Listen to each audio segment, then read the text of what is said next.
Hi friends, ప్రతి ఒక్కరిలో కొత్త విషయాలను తెలుసుకోవాలనే ఆసక్తి అందరిలో ఉంటుంది. మరి ఈరోజు నలంద విశ్వవిద్యాలయంను ఎవరు ఎప్పుడు ఎలా నాశనం చేశారో తెలుసుకుందాము. ఈ వీడియోను స్కిప్ చేయకుండా చివరి వరకు చూడండి. నలంద ప్రాచీన మగధ సామ్రాజ్యంలో భాగంగా ఉండేది. దీనిని గుప్త రాజవంశానికి చెందిన చంద్రగుప్త II యొక్క కుమారుడు రాజకుమార గుప్త ద్వారా 5వ శతాబ్దంలో నిర్మించారు. ప్రపంచానికే తలమానికమైన భారతదేశ విశ్వవిద్యాలయం. అది 1193వ సంవత్సరం నలంద యూనివర్సిటీపై దాడి చేసి చాలా అధ్యాపకులను విద్యార్థులను చంపటం జరుగుతుంది. అక్కడ ఉన్న అమూల్యమైన సంపదను నాశనం చేస్తారు. అసలు ఏమి ఆ సంపద, ఎందుకు నాశనం చేశారు? అది రాజు ఒక రాజ్యము కాదు, అపార ధనరాశులకు నిలయము కాదు, అయినా నాశనం చేయబడింది. నలందాపై దాడి గురించి తెలుసుకునే ముందు నలంద విశ్వవిద్యాలయం గురించి తెలుసుకుందాము. నలంద భారతదేశంలోని బీహార్ రాష్ట్రానికి చెందిన చారిత్రక నగరమైన రాజ్గిర్లో ఉంది. నలంద సంస్కృతంలో 3 పదాల నుండి ఏర్పడింది. నా అలన్ ద. దీని అర్థం నిరంతరంగా విజ్ఞానాన్ని అందించే కేంద్రం. నలంద గురించి చైనాకు చెందిన యాత్రికులైన హోయంగ్ సంగ్, ఇట్సంగ్ అనే వ్యక్తులు భారతదేశ పర్యటనలో భాగంగా ప్రస్తావించటం జరిగింది. నలందలోని 10,000 మంది విద్యార్థులు, 2,700 మంది అధ్యాపకులు ఉండేవారు. ఇది ఒక రెసిడెన్షియల్ యూనివర్సిటీగా ఉండేది.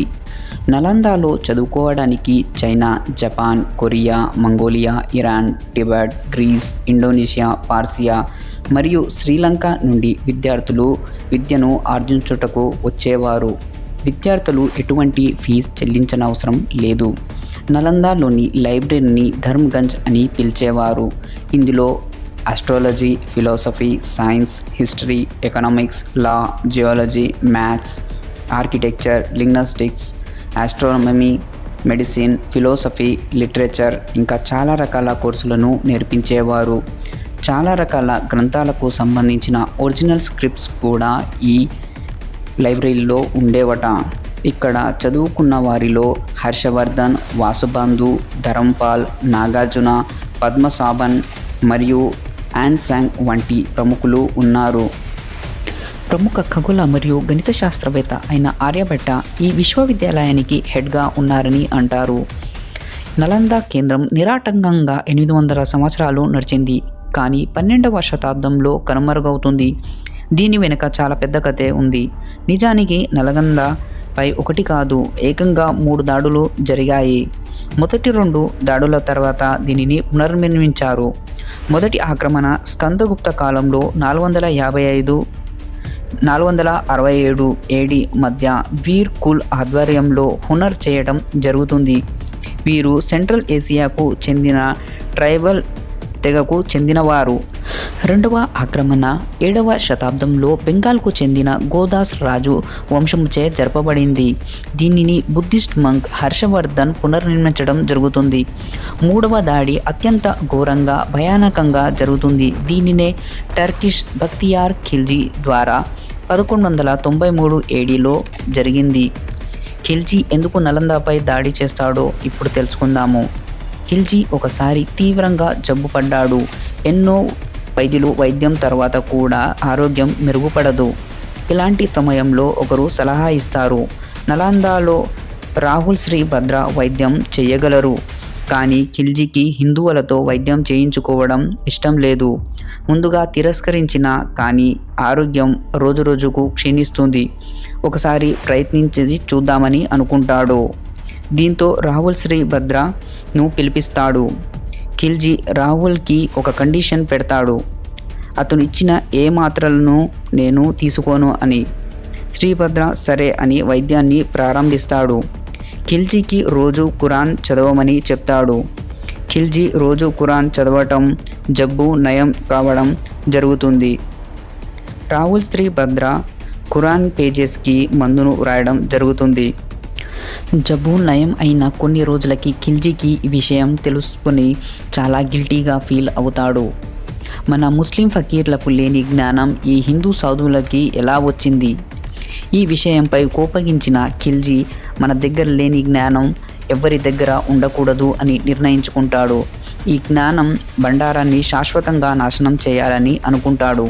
రండి అసలు ఈ జ్ఞాన బండారం గురించి తెలుసుకుందాము. రాహుల్ శ్రీభద్ర మరియు హిందూ సాధువులకి జ్ఞానాన్ని అందించినది నలంద యూనివర్సిటీలోని గ్రంథాలయం. ఇది ప్రపంచంలోని అన్నింటికంటే పెద్ద లైబ్రరీ. దీని పేరు ధర్మగంజ్. ఇది 3 అంతస్తులను కలిగి ఉంటుంది. ఈ అంతస్తుల పేర్లు ఇలా ఉండేవి: రత్నసాగర్, రత్నరంజక్, రత్మోది. ఇందులో 90 లక్షల పుస్తకాలు ఉండేవి. దీని గురించి తెలుసుకున్న ఖిల్జీ దీని మీద దాడి చేయాలని నిర్ణయించుకుంటాడు. ఇక్కడ కొన్ని వేల మంది బౌద్ధ భిక్షువులను చంపిస్తాడు. చాలామంది విద్యార్థులు బతుకుండగానే కాల్చేస్తాడు. నలువైపుల నుండి దాడి చేసి ఇక్కడ లైబ్రరీకి నిప్పు అంటిస్తాడు. మీనాత్ సిరాజ్ తన పుస్తకంలో వ్రాస్తాడు, ఈ లైబ్రరీ పుస్తకాలు కాలడానికి 3 నుండి 5 నెలల కాలం పట్టిందంట. దీన్ని బట్టి మీరు అర్థం చేసుకోవచ్చు ఇది ఎంత పెద్దది, ఎంత విశాలమైనదో. ఇక్కడ చాలా ఒరిజినల్ గ్రంథాలు ఉండేవి. అవి కూడా కాలి బూడిదైపోతాయి. ఇక్కడ కేవలం ఒక్క గ్రంథాలయమే కాకుండా మొత్తం ట్రెడిషన్నే నాశనం చేస్తాడు. ఈ ఆక్రమణ చాలా భయానకంగా ఉంది. దీనిని తిరిగి నిర్మించలేని విధంగా జరుగుతుంది. చివరగా ఇక్కడ కొన్ని గోడలు మాత్రమే మిగులుతాయి. ఖిల్జీ దీనితో పాటు బీహార్కు చెందిన మరో 2 యూనివర్సిటీలైన విక్రమశిల మరియు ఉదంపురిని కూడా నాశనం చేస్తాడు. ఇది కేవలం భారతదేశానికే కాదు, ప్రపంచానికే పెద్ద శాపంగా మారింది. ఒక వ్యక్తి ఈర్ష్య వల్ల వేల ఏండ్ల సంగ్రహణ కాలి బూడిద అవుతుంది. 2006లో ఏపీజే అబ్దుల్ కలాం నలందాను సందర్శిస్తారు. 2010లో సెంట్రల్ గవర్నమెంట్ ఒక బిల్లు పాస్ చేసి యూనివర్సిటీని పునర్ప్రారంభిస్తుంది. 2014 నుండి అడ్మిషన్స్ను ప్రారంభించబడ్డాయి. ఇది పూర్వవైభవాన్ని తెచ్చుకున్నట్టుకు దీర్ఘకాల ప్రయాణం చేయవలసి ఉంటుంది. దీనిపై మీ కామెంట్ని తెలియజేయండి మరియు సబ్స్క్రైబ్ చేసుకోండి. Thank you for watching.